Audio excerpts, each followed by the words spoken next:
यही गोला चारों तरफ। तो पहले वो गड्ढा बना के उसमें कुएं का गड्ढा बना के 10 फीट 8 फीट या 12 फीट उसको पहले नीचे उसको रख देते लकड़ी को, फिर उसी लकड़ी पर गोला गोला ईंटा लगाते हैं। ईंटा लगा दिए तब ये कुआं बनाने का तरीका है, पक्का कुआं। तब फिर क्या करते हैं कि वो जो हेड लोहार होता है जी जी, वो उसमें घुसता था, खोद की खुदाई होती थी और ऊपर टंगा तो वो नीचे नीचे फोल्ड कर देता था, तो एकदम से बैठ जाता था। फिर खुदाई हुई, फिर वो घुसता। तो हमारे यहाँ जो हमारी कुआं बनाई थी, हमको याद है उनका नाम था रामदास। जी तो हम लोग बाबा कहते थे, बाबा। तो वो किसी को बनाया नहीं खाते थे। तो हमारी माई जो रही वो मुँह ढके रहा है ना, जी, भाई बाबा रहें तो ये मालूम पर्दा, ससुर हाँ हैं थोड़ा, तो मुँह ढके रहा। तो माई हमारे उनकर बेलावे रोटी, आगी जलावे, अदहन गरम करे, तब वो आप फिर आवें और सेकें और बनावें। तो हम से भी खा लेंगे कोनो दिन। हमें याद है कि उनके हाथ में जैसे बिजली का करंट लगता था, अंदर जब घुसते थे इतना तेज जल्दी जल्दी जल्दी जल्दी मारते थे। फिर जब जिस दिन पानी होता था तो फिर वही प्रसाद बांटते थे, चने की दाल और गुड़ और आचा पाचा ये वो सब। हम कहना ये चाहते हैं कि उस समय ये जो आज एक भ्रम पैदा हो गया है ना,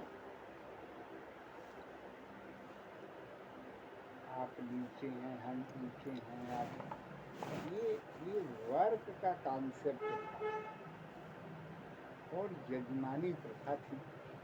यजमानी प्रथा में क्या होता है, हर आदमी किसी न किसी का यजमान होता है। हर आदमी किसी न किसी का यजमान होता है। जैसे हम पुरोहित हैं तो आप मेरे यजमान हैं, आप नाई हैं तो आपके यजमान हम हैं, आप बढ़ई हैं तो आपके यजमान हम हैं। तो यजमानी व्यवस्था में ऊंचा नीचा नहीं हुआ ना, हम भी, हमारे यजमान आप हैं और आपके यजमान हम हैं। ये जो पंडे हैं ये यजमानी व्यवस्था पर अभी भी चलते हैं। तो एक सिस्टम था, पर उसकी मैंने इतनी आलोचना किया, हमने इतनी आलोचना किया कि जो पुरोहिती का काम करता है वो नीच हो गया। कहाँ से नीच हो गया भाई? जो बढ़ई का काम करता है वो नीचा हो गया। कहाँ से नीचा हो गया?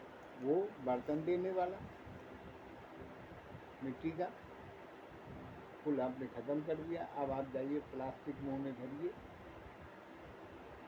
तो व्यवस्थाओं को तोड़ना बहुत आसान है, नई व्यवस्था उसके समतुल्य लाना बड़ा मुश्किल है। अच्छा वो सर, सामाजिक समरसता बनी रहती थी, सामाजिक आप एक दूसरे के काम, डिपेंडेंस थी। एक के बगैर दूसरे का काम हो ही नहीं सकता था। इतना ही नहीं था, अगर सूखा पड़ गया तो कोई आपके यहाँ यजमान अपना वो लेने नहीं आता था। अगली साल पुरोहित भी नहीं जाता था अगली साल। तो समरसता थी भाई। वो हुआ ये कि जब अंग्रेज आए, जमींदारी सिस्टम लागू हुआ, तो जमीन इन्होंने अपने कब्जे में कर लिया सारी की सारी अंग्रेजों ने, और उन लोगों को देना चालू किया जिनको वो पसंद करते थे। तो पंडित जी लोग, ठाकुर साहब, लाला जी, इनको पसंद करते थे, उनको ज़मीन देना चालू कर दिया। तो बाकी लोग ज़मीन से विमुक्त हो गए। और जंगल वाली ज़मीन थी जो आदिवासियों वाली थी, मूल निवासियों वाली, उसको मैंने एक्वायर कर लिया। तो वो उनका उससे दखल ख़त्म हो गया। वैसे है कि हमने उनको जैसे कहीं पढ़ा था कि एक देश से आए नाचने वाली, बहुत बढ़िया डांस करती थी। तो बहुत से लोग देखने आने लगे। तो लोगों ने सोचा यार शाम को इसके यहाँ डांस बहुत अच्छा होता है, बहुत से लोग आते हैं। छोटी मोटी दुकानें बना लिया आसपास, परमानेंट दुकानें बन गई। धीरे धीरे आजू बाजू में घर बन गए, शहर बन गया। सभ्य लोगों ने कहना चालू किया कि इसको हटाओ। तो जिसके बल पर हम बने उसी को हम हटाने लगते हैं। आपके यहाँ भी सबसे पुराना मोहल्ला कौन है? नीलगंज है क्या? पता इलाहाबाद उसी के इर्द गिर्द बना हो।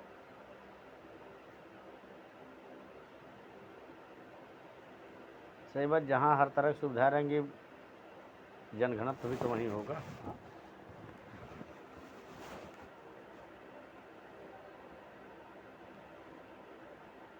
अच्छा सर, ये विकास पहले तो था नहीं उतना? नहीं, विकास तो हमेशा था, उतना नहीं था। हाँ, मतलब आज के दौर के हिसाब से 20 साल पहले नहीं था उस हिसाब से। और विकास तो हमेशा, आज से अगर 20 साल आगे हम 2045 कहेंगे तो हम लोग आज जंगली ही थे। तो ये चीज़ देखा कि जितना ज़्यादा विकास होगा वहाँ आदमी से आदमी में दूरी बहुत तेज होगी, समाज विखंडित हो जाता है। फिर चिंता आती है जी, नकली जीवन हम जीने लगते हैं। और भाई आप आए ना, तो जो कुर्सी है तो उस पर बैठ जाइए, चारपाई है तो उस पर बैठ जाइए, तखत है तो उस पर बैठ जाइए, ये एक बात है। जी, और अगर अब हमारे यहाँ ड्राइंग रूम होता, सोफा सेट होता, पर्दा लगा होता, तो कृत्रिमता होती ना, तो वो बहुत ईज नहीं होता। अच्छा, वो विशेष काम के लिए बनाया गया तो उसमें बहुत टाइम देने वाले लोग नहीं आते हैं ना। जो ये तामझाम फैलाए हैं उसके लिए वो उनको कहेंगे कि आप बैठिए 10 घंटे। और इसीलिए जो सामाजिक संरचना थी,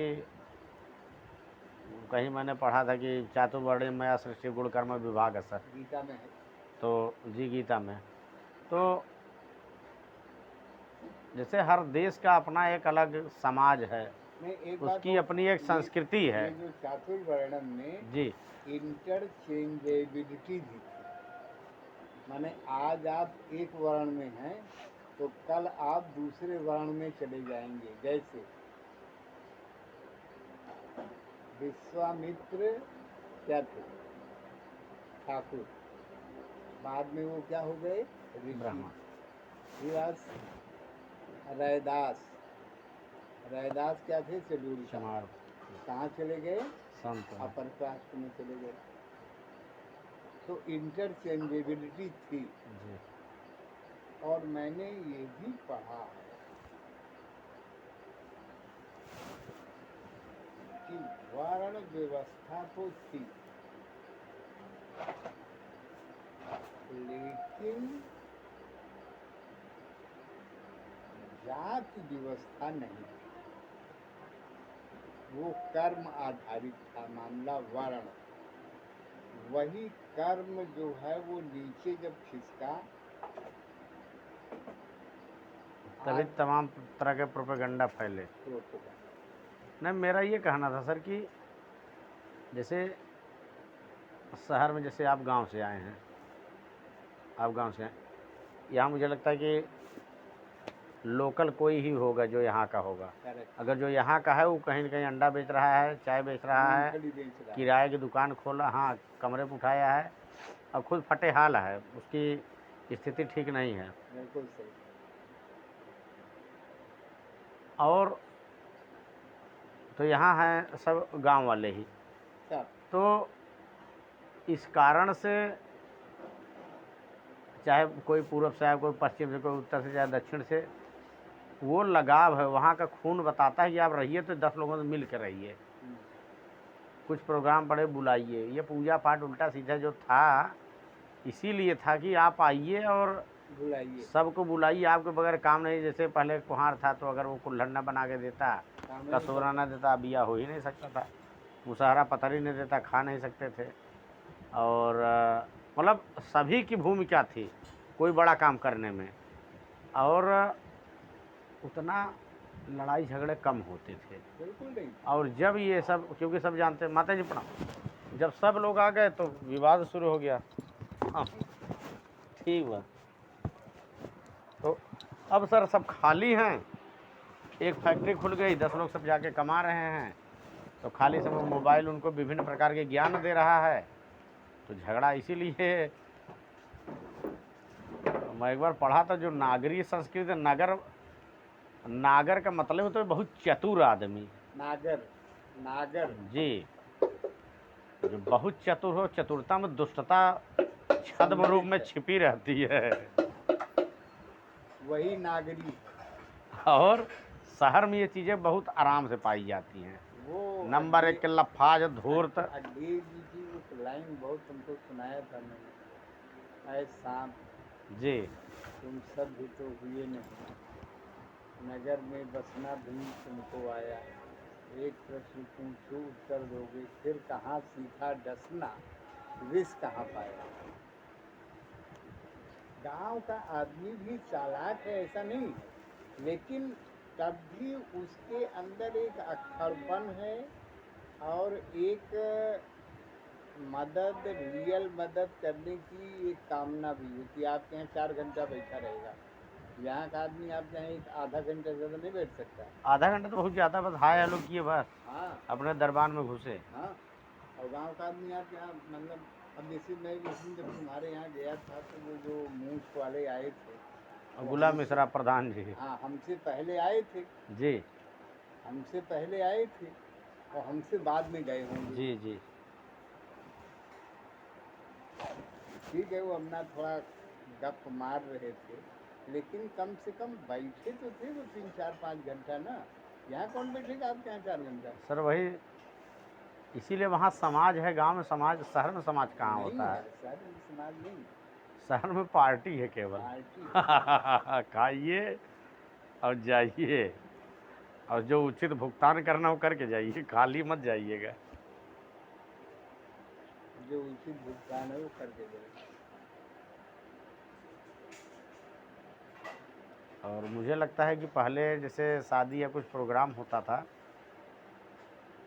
मैंने एक बार देखा था, एक सज्जन है हल्दी दिए, न्योता, जी, न्योता आता हो, वही न्योता ही, उस न्योते के रूप में हल्दी आई। तो मैं सुनता, मतलब माता जी वगैरह बताती थी कि हल्दी दे दी थी, या तुलसी का पत्ता दे दी थी, या फिर सुपारी, ये 3 चले। तो आज क्या है कि जैसे तकनीक ने हमारी याददाश्त को कमज़ोर कर दिया है। सुपारी देने का पता नहीं कब बिया था, हमको क्या पता। हाँ, और पहले बताते थे तो सब याद करते, फलाने के यहाँ से आया है, और न्योता है, और सहेजे भी कि पानी पिलाना है और परसना है, भाई मेहमान लोग आए, खटिया मचिया, जैसे टेंट वाला था नहीं, तो आदमी एक दूसरे के यहाँ से खटिया ले जाता था, और जाजिम वगैरह रहते उसमें बैठ के पूड़ी बेलते थे, सब गांव की महिलाएं जाते थे पूड़ी बेलने। हलवाई आ गया, लोगों से कटाव एकदम कर दिया। इतनी बड़ी पूड़ी बनती थी अपने यहाँ, इतनी बड़ी, बढ़ के खांचा ढूंढ के लाते थे कि पतरी से चारों तरफ ढकते थे कि नरमा झुराए ना। दूसरे दिन गर्म रहता था पुड़िया, जब हम लोग बस निकाली ना तो वो दिन साली गर्म रहा। जो छूल का पत्ता होता है सर, बहुत फूल का पलाश। पलाश। अच्छा, वो भी रखता रहा होगा गर्म ना, हाँ, उस्मा रोधी होता था मुझे लगता है। मोटा होता है। आखिर इसीलिए तो उसका पतरी बनती थी। दोना आज लोग ढूंढते हैं, अब शादी उदी में कहीं देखते हैं ना तो अरे भाई बराबर नहीं वो रखे हो तुसी में तो। अब तो हम एक जगह गए थे ऐसे बाटी खाने में, कहे चले देख लें, तो वही दिया गोला सा। अब वो आ रहा है, अब ये फाइबर के दोना पतरी लोग नहीं इस्तेमाल करना चाहते हैं, वो हाँ, चाहते हैं कि ख़त्म हो जाए, क्योंकि जब काला काला धुआं देता है और सफ़ेद सफ़ेद रहता है, खेत में कितना नुकसान करता है। नाली में कहीं गया, फंस गया, एक पन्नी अगर घुस के बाथरूम में लेटरिन में चली गई, फिर आप रोइए 2 दिन तक। 2000 रुपया दीजिए। और पानी भर भर के लोग बल्टी बल्टी पानी भरते थे, कुआं जैसे होता, तभी आपने बताया कि पूरा गांव इकट्ठा होता था कि पूरे गांव को उससे काम लेना है। तो कभी कभी गरीबी परिवार में एकता रखती है और अमीरी तोड़ देती है।